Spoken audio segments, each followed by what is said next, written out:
The venue just started burning. Hi guys, thanks very much for being here. How are you all? Hello. So first of all, if you can just give us a little bit about a background to the band and what you're about, really. Started the band in 2012. It was just me and Jacques at the time, which was a two-piece guitar and drums and vocals band. Pretty like noisy surf, I would say, kind of stuff. And then Andre joined us in 2014 on the bass.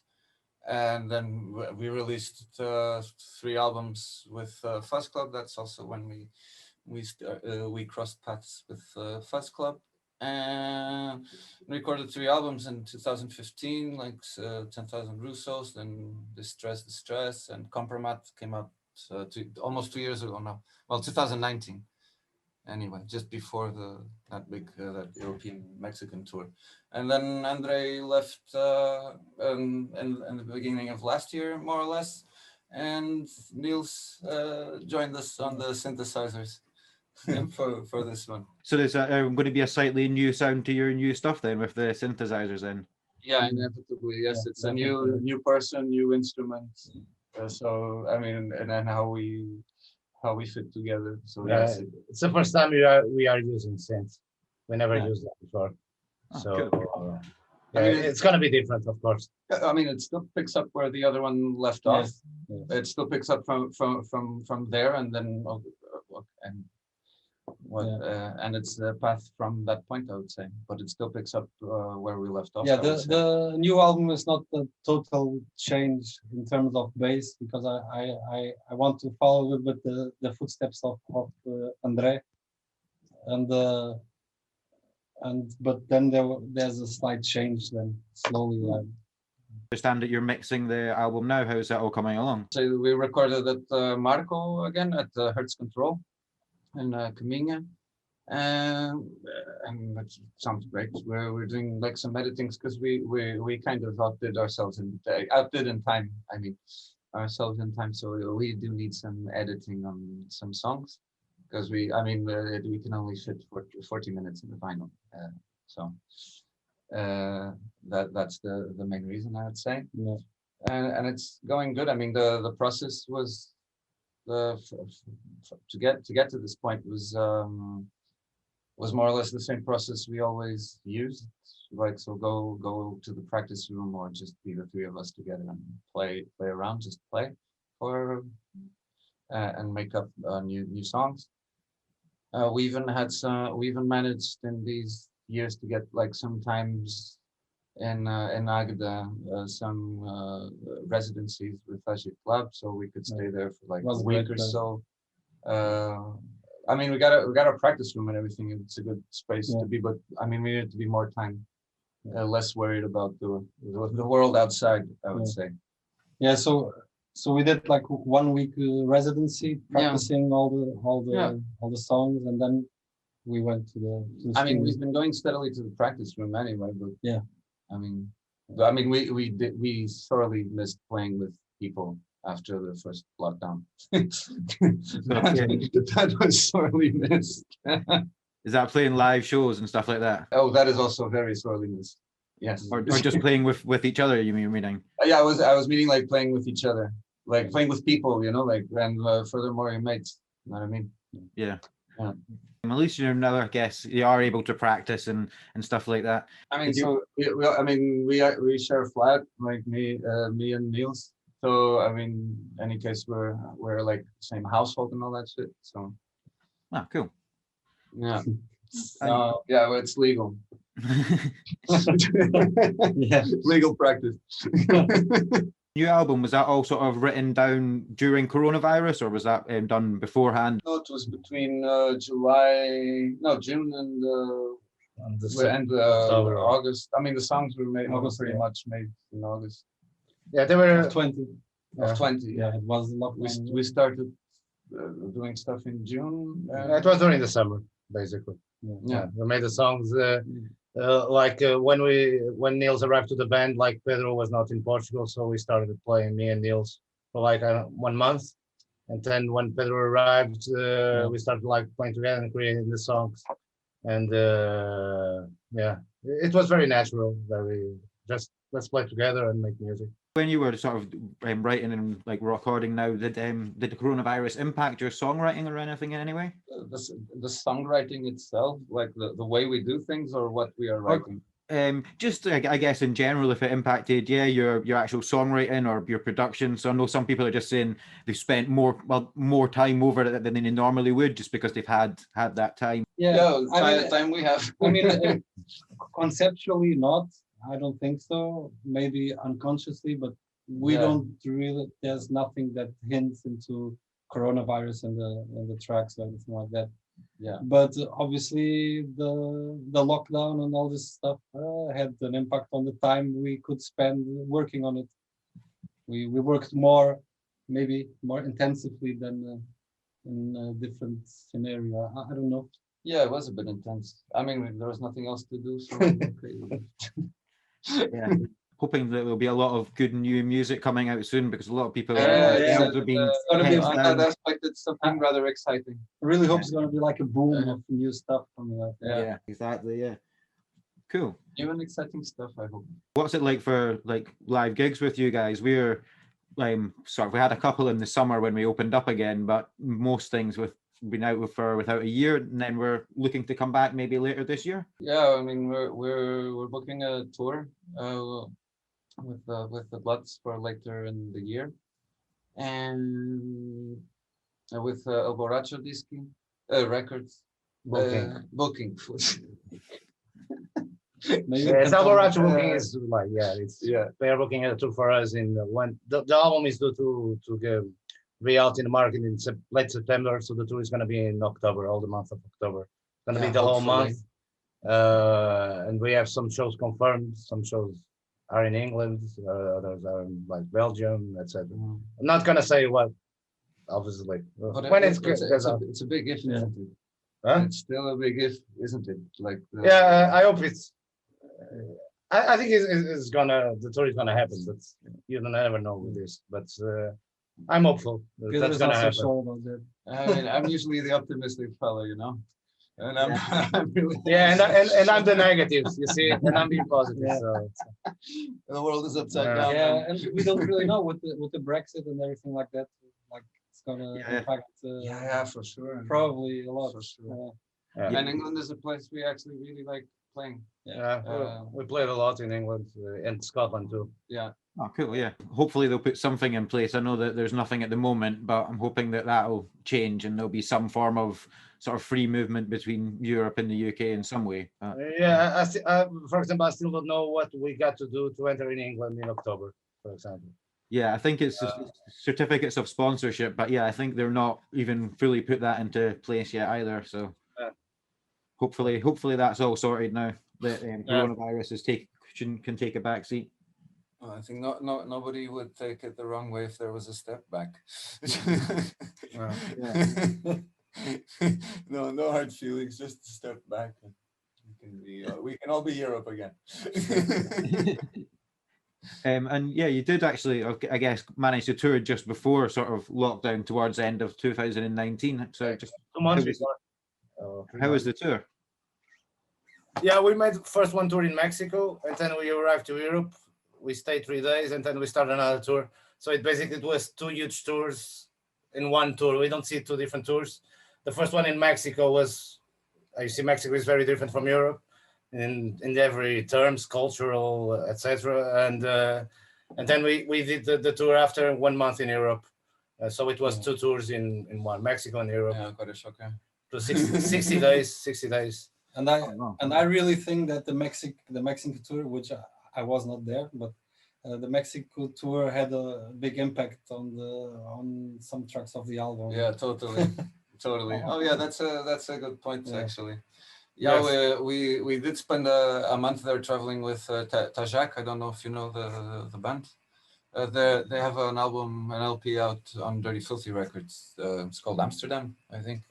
That was the first. So we spent some time like there, and it did have an impact. Yeah, for sure. Yeah, we traveled a lot around Mexico, like North Mexico. We played in cities like Tijuana and this one.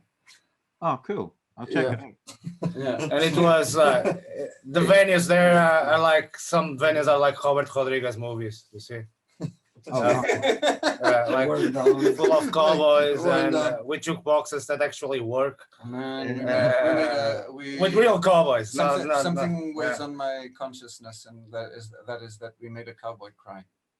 That really Oh. that really weighs on my consciousness. Yeah, we're playing this kind of It's like this older fellow, of- like he was like 50s, I don't know, like this 50-year-old, like all dressed in jeans, cowboy hat, cowboy boots, just like sitting in the jukebox like for hours, punching a coin, like, you know, listening to the song to the end. Like the concert was a bit delayed, but then the ladies, yeah, the venue. You have to say the venue was a brothel. Yeah, that was The venue was a whorehouse. You see, brothel. And there was a cowboy in the brothel listening to a jukebox, and we say we had to make sound. We had to make sound check, and the guy said, "No, I want to listen to this shit." Well, let's Cowboy call it music. like a former Yeah. brothel, anyway. Oh, so you ended up playing in a formal brothel.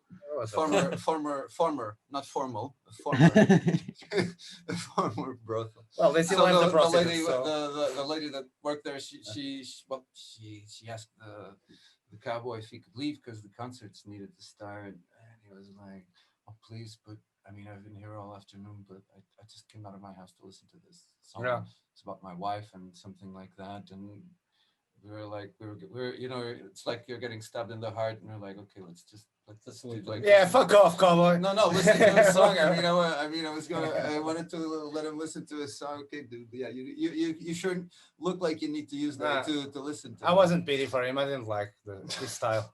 It was ranchero It stuff. was like kind of fascist style. No, it was ranchero stuff. Cowboy fascist. No, Yeah, it was- talking about the music, man. Oh yeah. It was ranchero. This was in a city called Mexicali. I don't know if you ever heard about it. It's right next to US. Like the border is like we were playing like 10 minutes walking from the US, and we walked next to the border, but we couldn't enter in the United States. Otherwise, we'll be repatriated. Or we tried, but it's difficult to enter. No, we didn't try. We didn't try. But we got until the very last building in Mexico. That was the US. That's a very Portuguese thing to do. We went to the next building and say, okay, That's it. Okay. That's over there. yeah, US was So, 5. Yeah, it was very near, but yeah, we didn't Yeah. enter there. Yeah, but it was very, very crazy. The tour we enjoyed a lot. I enjoyed a lot, at least. We have a very interesting recollection of Ensenada too. Like the venue just started burning. Yeah, Like electrical short circuit. They got their Yeah. how do you call the electric board. like the electric thing where you got all the wires in a Electric board, yeah. building. Yeah, like the fuse boards or Yeah, fuse board, exactly. Yeah. Thank you. So But the they fuse had- board was all the outside fuse the boards venue. are outside in the street, you know, like exposed to the weather. So there was a fire that was going to the road with the car stopping because the fuse board was on fire. wow. When you guys were playing inside. No, It it was was some just check. he just started banging on the drums, and then all the lights started going crazy. Yeah, all that started going crazy, and then all of a sudden started fire. Wow. Very Mexican. Yeehaw! Then we somehow ended up like, well, they said, okay, guys, like, actually, the sound guy looked like Danny Trejo. Yeah, looks like Danny Trejo. The sound guy looked like Danny Trejo. Shreddy, you know. A true cabron. Yeah. But somehow, in half an hour after we had to leave, we managed to find somewhere we could Yeah, play, and that was pretty cool. they got the promoter got a very in half an hour. That's very Mexican. Oh Also. wow. That's pretty good then. So Walk the street, he asked the bar, say, I got a bar now, so let's go to this bar. It was a Latino bar. Yeah, that's Yeah. Sonora stuff in Yeah. Hermosillo.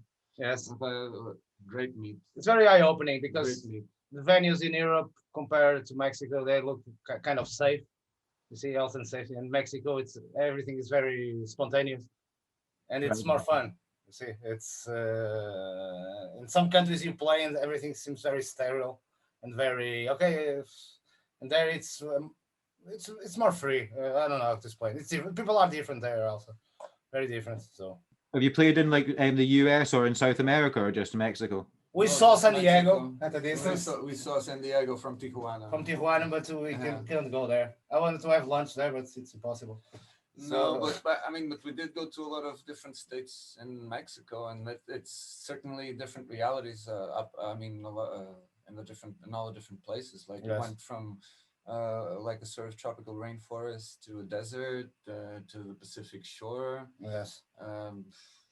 I mean, to the city, which is huge. It's like this huge sprawl. Mexico City is Mexico City, amazing it's like, city. it's like William Gibson's Sprawl. You know what I mean? Like city just sprawls. Amazing. Oh wow, cool. Must be like It's 5 endless. times the It's size of endless. London. It's endless. Oh Must be wow. 5 times the size of London, for sure. You can drive for, I Yeah, don't know, you can drive for hours. 5 hours there if you want. Like on a highway. Oh wow. It's very eye-opening. And then we did the European tour, and we did European tours before, like we like eight Yeah, European tours. That was like at least 8, 9. So yeah, it was fun. We like it, but when you came from Mexico and you start making a tour in Europe, everything seems very normal. Hey, that's very ungrateful. That's very Very safe. ungrateful. Very that's, safe. that's very ungrateful. A little bit more. No, it was, but it's great, obviously, because every country is different in Europe also. So people are also Berlin, London. Yeah, the Berlin gig was pretty cool. It was the festival, Synesthesia Festival. No, very nice festival. This one organized by a bar called 8mm, 8mm in Berlin. They organized a festival with very good band. We played in the day with Deer Hunter, Black Lips, A Place to Bury Strangers, and it was in the used to be a beer factory in Berlin. So that was the highlight of that European tour. It was very nice. And the sound technician, like Pedro, was a guy from Iceland that Pedro already knew. Yeah, that was met cool. before, and so it was great Yeah, to I get met there. him this and summer at my solo project Yes. gig. He was doing sound for it, so it was a good the re-encounter. guy did an amazing sound on that concert. Yeah, Yeah, totally. In fact, Icelandic guy. What's the plans for this year then? Have you've got this album coming out and then the tour planned? Do you have got anything else? Oh, so I mean, we got our own other projects going on too. I mean, for for now, it's what we have. Oh, cool. The touring and an album, no? What Should am we I talk missing about something? Yeah, basically we make it this record, then we're gonna tour, and making videos for the album. and then making Yes. videos. It's There's a what video coming out. it's what every band does. I think, yeah, it's It's always the same answer. There's no really mystery in it. we just killed the mystery. I just killed the mystery. Yeah, we are working with the Porto-based visual artist who's Yeah. doing our album cover and the video clip as well for one of the tracks. And yeah, it's been Yeah. great to work with him and Bruno Borges. Bruno Borges. Yeah, Yeah, Do you have dates for when you're releasing the album or any singles? probably September. September didn't have the day. So the single might come up before, I suppose. It's gonna be out in September in Fuzz Club. And that's all you know. It doesn't slow down the day. It got to be before the tour started. It depends So, when we send it to production also, and we Yes. haven't sent it into pressing. Yes. And we haven't sent it into pressing. That's when we can have a more precise Yeah. estimate. No, it's gonna But be it should September. around September. around September. Yes. Yeah, sometime Yeah. before the tour. yeah. We're working on the mix for the next 2 weeks. Yeah, Right. maybe. But that would take yeah, Maybe. 2 weeks. I mean, with depends how this week goes, I suppose. Yes, we're working. Depends how this next week goes. We've been working intensively for the last 2 weeks on this. Yeah. And So I think maybe 2 more weeks if there's that much if we're going to be Yeah. nitpicking probably. Yeah, I prefer to take longer to see all the aspects and all the little things that are beneath the sound and all that stuff.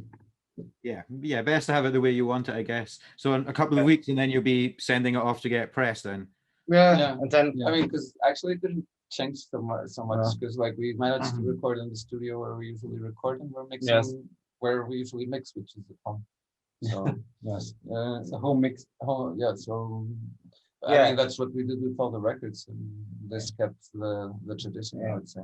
Until now, we prefer as a band to control the mixing process. So it's Also because we can we you can afford me, and it's cheaper. we can afford It's also cheaper. Pedro is the mixer here. Is the Pedro mixes and mixes and produces. the only band in the world that can afford me. no time limits. Not no hours, Yeah, after hours, all day long. no payments. It's like industrial revolution in Manchester. Yeah? 12 hours working straight. Yeah. It's great. It's like being an Irish in Manchester in the 19th century. Yeah. Oh, cool, awesome, guys. Well, yeah, thank you very much for taking the time to chat to me today. Hope everything goes well with the rest of the mixing of the album. Thank Yeah, you. thank you very much, guys. Thank you very Thank much. you. Bye. Bye. See ya. Bye. Thank you. Thank you. Take care. Take Stay care. safe.